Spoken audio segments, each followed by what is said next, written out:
Hello, and welcome to this presentation of Let's Talk, presented by the Visiting Nurse in Hospice for Vermont and New Hampshire.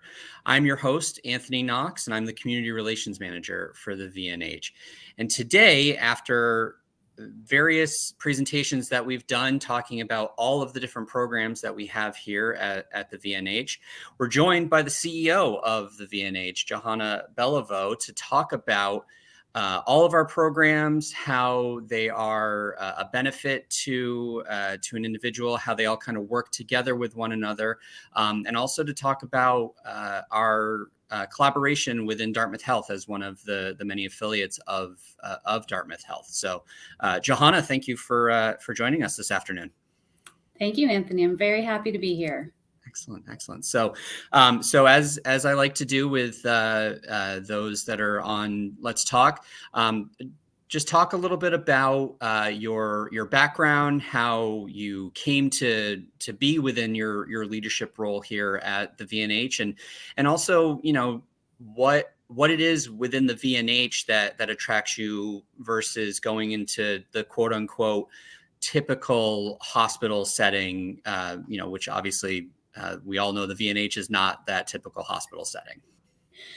No, it's not. And those things are very closely connected. So I am a nurse by background, and I'm very proud to be a nurse, and was very fortunate in my nursing school experience to be able to spend some time shadowing with a home health and hospice program when I was a student. And that really opened my eyes to the possibilities of what nursing could look like outside of the four walls of a hospital or a clinic. And it really just resonated with me. So very early in my career, I went into hospice nursing. So I spent about 10 years focused on hospice care, first as a clinician. And that's actually where I started my leadership career. I became a manager and then a director, all focused on the interdisciplinary care provided to people at the end of life, which was just a wonderfully rewarding experience for me.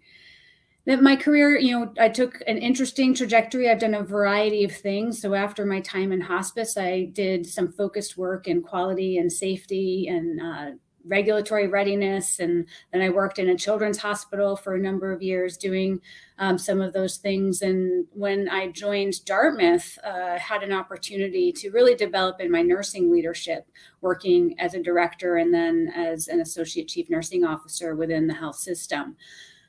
When this opportunity opened up, it felt like the right next step for me in my career, bringing my love for home and community-based services, my experience as a hospice nurse, the work that I had done in developing as a nursing leader into this role as CEO for the Visiting Nurse in Hospice. So that's the path of how I came to be here, and it's really been a wonderful experience. Well, and it's interesting hearing the path that brought you to the VNH, because there are a lot of the stops that you have made along the way before getting here.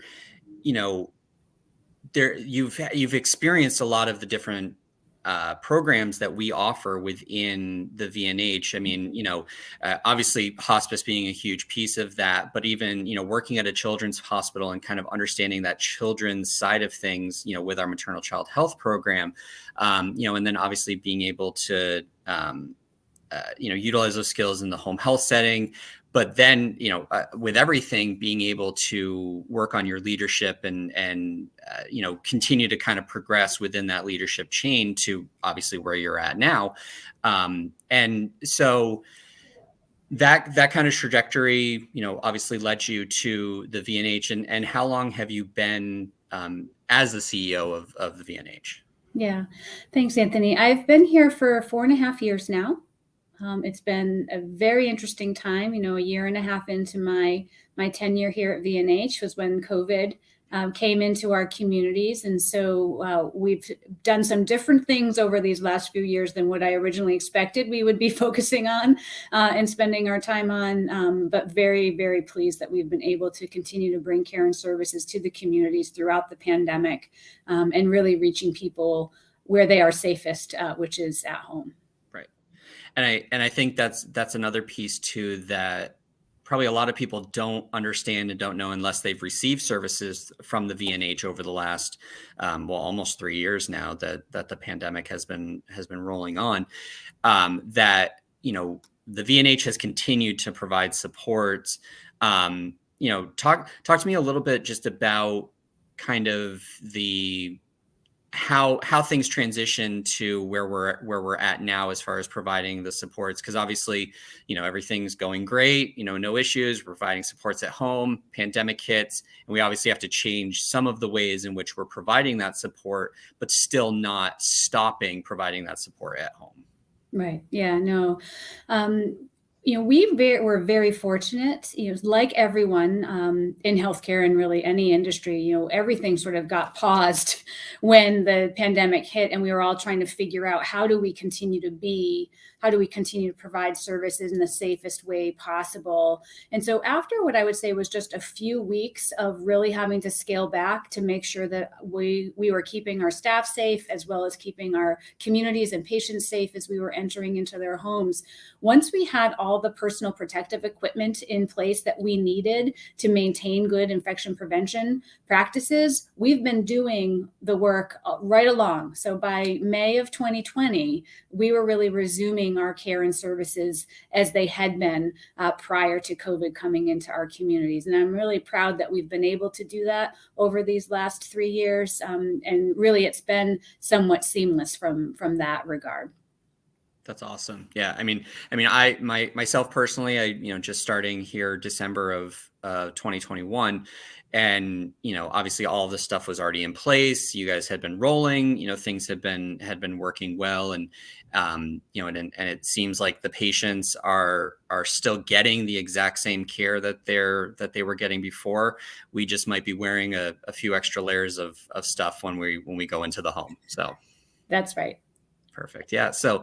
And obviously pre-pandemic, currently within the pandemic, and post-pandemic, we offer a variety of services through the VNH, and like I had said at the top of this, that we have presentations that we've done to go way more in depth as far as all of the services we provide within our home health team, our hospice team, our maternal child health team, the long-term care team, and our help at home team, as well as even a conversation about how you could donate and support the visiting nurse and hospice, and all of these programs work together to provide well-rounded supports for an individual, regardless of what stage of life that individual may be.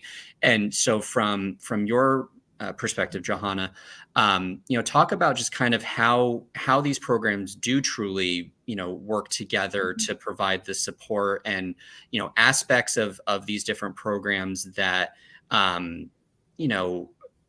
potentially are the most beneficial for individuals who are seeking our services. Yeah, sure.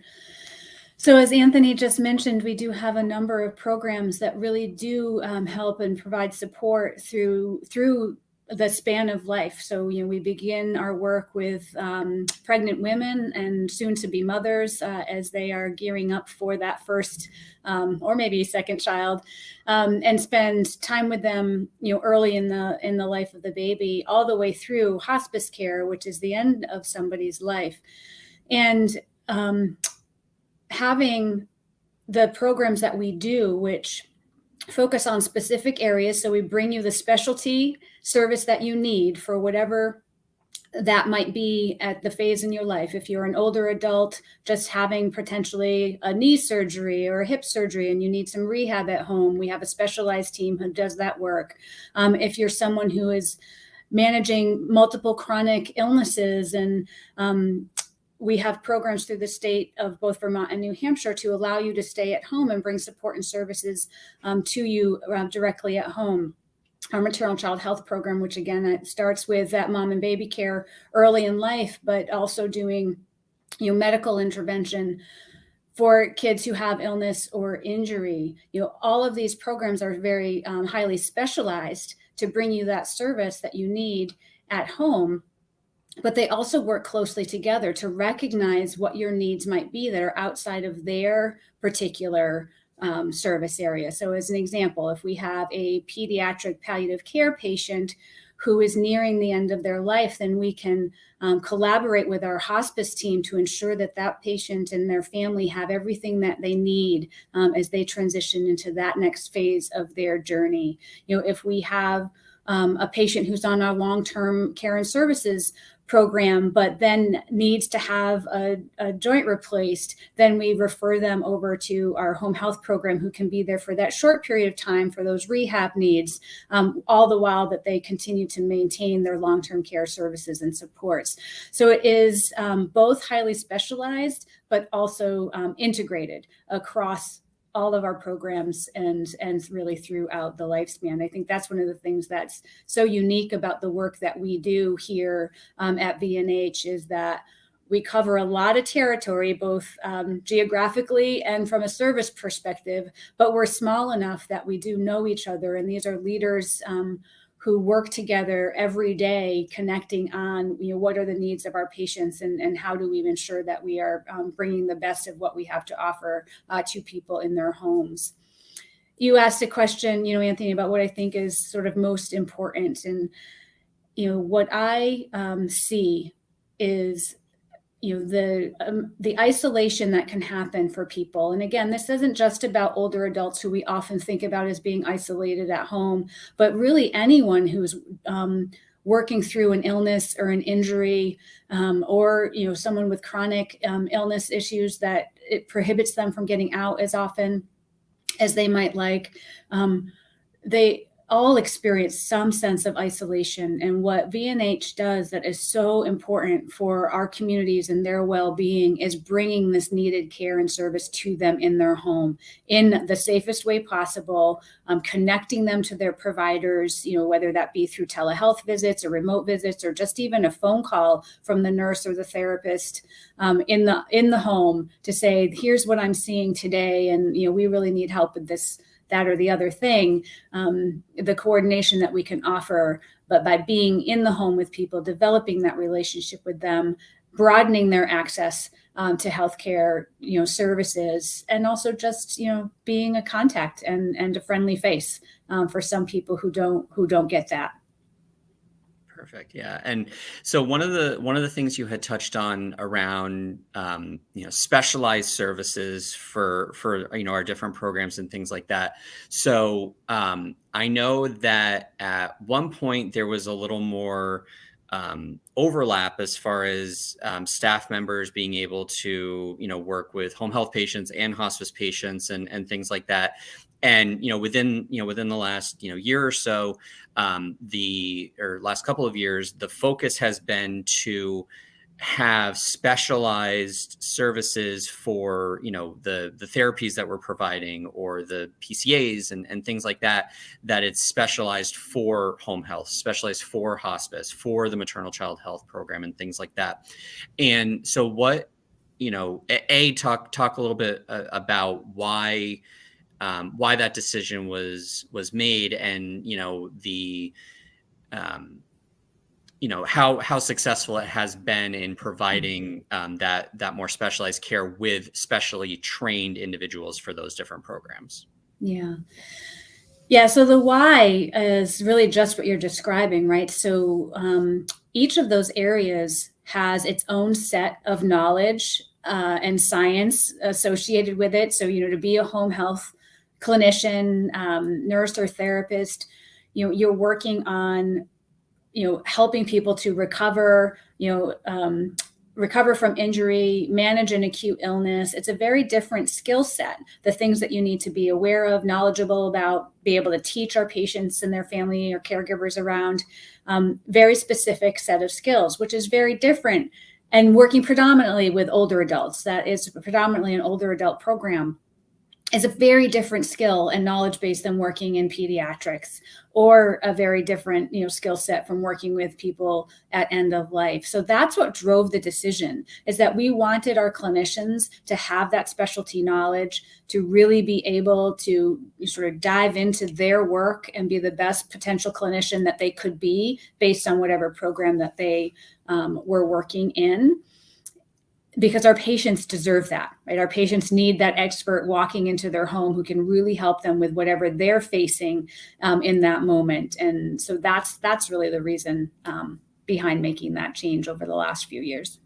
Yeah, I mean, to me, that made all the sense in the world when I came to the VNH. Because I mean, in all honesty, I'm not going to go see a pediatrician at 37 years old. Like, I'm going to see an adult doctor to be able to work through my adult issues, and so it's very similar to, I would want someone who is specialized in the home health recuperating side of things to come in and support me versus someone who may be more on the end of life spectrum and when providing that comfort care and things like that. So yeah, I mean, that makes total sense to be able to shift the focus to be more specific to those individuals who need that specific care. So that's beautiful. So it's also more satisfying for staff, right? So it's hard to be a clinician and to be expected to maintain such a wide scope of expertise or knowledge.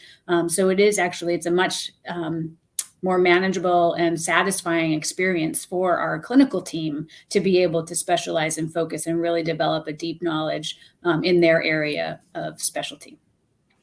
Awesome. And so the other, I mean, maybe one of the biggest pieces of the visiting nurse in hospice is that we are an affiliate of Dartmouth Health. I mean, people watching this presentation can see the Dartmouth Health logo down at the bottom. We went through the whole rebranding process earlier this year, and I personally thought it was very successful to work through that. But the thing with visiting nurse and hospice is that we are completely different than all the rest of our affiliates. I mean, all the rest of the affiliates are hospitals. You have to go to them to seek that support, to seek the treatment modalities that you need at that point. And the visiting nurse and hospice, we come to you. We will come into your house. We'll come into wherever you need us to provide that support. And so, from your perspective, Johanna, the relationship that we have with Dartmouth Health, talk about how it's such a benefit for individuals seeking care, that that continuity of care can stay very consistent, because all aspects of your treatment modalities can be addressed wherever you need it. Yeah. So I think I'll start with the ability to coordinate care across the multiple members, right? And so we have had many of our patients who maybe they receive primary care services at Alice Peck Day or Mount Ascutney Hospital and Health Center, but they have a specialty surgery at Dartmouth Hitchcock Medical Center as the specialty service area for whatever that person needs. And then they come home for that post-surgical care and often rehab needs. And now that we are all on one shared medical record, no matter where that patient has been seen in the health system, all of us have access to their information. So we can see what they've been working with through their primary care appointments. We can tell if they ended up in the emergency department for some unexpected reason, and we can see those notes and have that communication. We can understand what happened during a surgery and what those post-discharge instructions were, and then vice versa. The primary care and specialty providers at the medical center or one of our community-based organizations can see our notes, and they can see what our team is doing and how patients are responding to the services that we're bringing to them at home. So our ability to really, truly coordinate care, talk to one another, the team can instant message each other, in basket or email each other right within the medical record, which is really a phenomenal asset to be able to adjust care sort of in real time as things are needed for our patients. So that's one piece. It's really about that coordination at the individual patient level by being able to access information and be able to access each other in a timely way. Then if we bring it sort of up a level to not a specific individual, but really how do we operate as a health system, it's the opportunity to understand what populations of patients need throughout their care journey, right? So what is it that they need for some planned procedures or planned hospitalizations for things, are there ways in which the visiting nurses can get involved and understand and sort of pre-plan for activities that will need to happen at home once they're discharged? Then, so we coordinate that. Depending, again, we can working with cardiology or orthopedics, infectious disease, all of these specialty programs. We now have the opportunity to look at that across a patient population and develop what's the best care pathway for people to receive care and services for what they need, depending on what's going on for them. So we look at it more globally at the population level, as you will. And then the last, or not last piece, but one of the things that I would emphasize is, as a small home health organization, we have access to incredible resources through the health system that we just wouldn't have access to. So things like there's a new device that our clinicians need to be trained on, and we have a whole host of resources in clinical education and our variety of our system members, whether that be a partner in a critical access hospital or the academic medical center. We can bring people in to have training and share in resources like that. There is a number of professional development and continuing education opportunities that our team can now access because we're a member of this much larger health system with these resources devoted to professional development and education, things that we could never afford to do as an independent, small home health organization. So it really does bring a tremendous amount of resource to our clinicians, which ultimately benefits our patients because they're continually learning and partnering with providers throughout the region to advance our knowledge and understanding of what our community needs and bringing that care and service to the home. Yeah, and I think that's a great summation there for the benefits of working within the big system, but still understanding that we are for lack of a better term, a mom and pop kind of agency where we're able to provide that very individualized care where you feel like you are at home because we're providing that care in your home, but it's almost that feel. I mean, I know when personally when my grandfather was going through hospice and VNH was coming in to provide those supports, you really got that vibe of people genuinely caring but they're local to this area, so it's never a question of you can say, oh yeah, so and so, and they're like, oh yeah, I know that person, or you're talking about a location or whatever, and it's, you don't have to give street addresses. You're like, yeah, you take a left at the big rock and you go 100 feet past the oak tree and things like that, and people, it's that down to earth kind of vibe that you're receiving, but still having the backing of a larger organization that provides additional opportunities and training for our staff to be able to just provide the absolute best care possible to our service area, which, I know you alluded to at the beginning of this, of 4,000 square miles that we provide throughout Vermont and New Hampshire, and also being an agency that actually provides support in Vermont and New Hampshire versus once you hit that Connecticut River, that agency, doesn't tend to cross the river at that point. So, just a lot of pieces with, small town feel with, big city dreams, behind it kind of thing. Yes, it is very much that small town feel to it, as you say. Our team members live and work in the same place, right? So it is not uncommon to be taking care of neighbors, friends of friends, sometimes extended family members.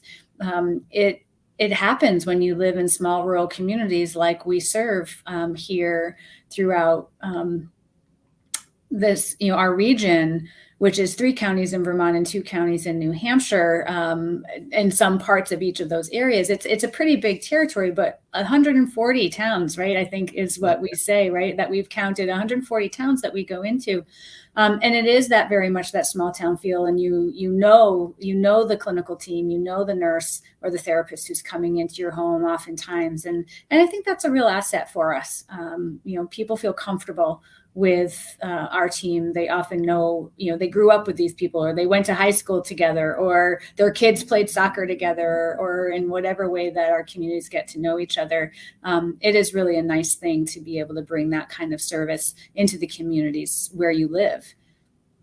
Absolutely. So, I don't want to take up too much more of your time, but just from a kind of a closing thoughts type of perspective. I mean, are there any additional things about the VNH in particular that you want people to know about, that, you feel is really important, and just a message to be able to get out to all those that are watching live or watching this recorded after the fact? I think it's, home-based care is sort of the unsung hero of healthcare, in my opinion, right? I mean, we are able to really do so much for people in their homes, and raising awareness like this about what our capabilities are and how we can bring all these variety of programs to people in their homes, both for patients and families out there seeking services, but also for providers who feel like they have that person who they know needs something at home, but they may not know whether or not VNH can do that, or in another community, another type of home-based care organization. So I encourage people to keep asking questions. There is more and more that we can do at home, and if we can't do it, it's worth exploring. What would it take? Sometimes, healthcare is changing, right? If things look very different today than they did even 3 years ago at the beginning of the pandemic.